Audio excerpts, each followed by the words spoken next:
Sir యొక్క core ఎసెన్స్లో ఆయన ఎప్పుడు ఎప్పుడు ఎప్పుడు ఎప్పుడు ఎప్పుడు ఎప్పుడు ప్రతి క్షణం ప్రతి నిత్యం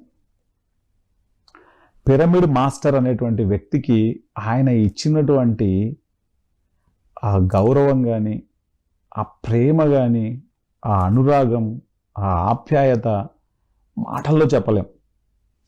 చిన్న వ్యక్తి నుంచి పెద్ద వ్యక్తి వరకు చిన్న వాళ్ళతో చిన్నపిల్లలాగా కలిసిపోయేవారు, యువతతో ఉన్నప్పుడు యువతతో కలిసిపోయేవారు, పెద్దవాళ్ళతో ఉన్నప్పుడు వాళ్ళతో కలిసిపోయేవారు. ఆయన కోపం అంతా వాక్కు సరిగా లేనప్పుడు,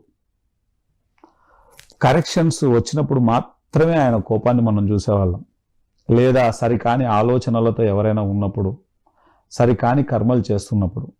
అదర్వైజ్ ఆయన ప్రేమను తట్టుకోవడానికి కూడా శక్తి కావాలి. ఎవరికైనా కోపాన్ని తట్టుకోవడానికి శక్తి కావాలని అనుకుంటాం. అది ఎలాగైతే ఉండిందో ఆయన ప్రేమను తట్టుకోవడానికి కూడా శక్తి కావాలి. ఆయన అంత ప్రేమించేవారు.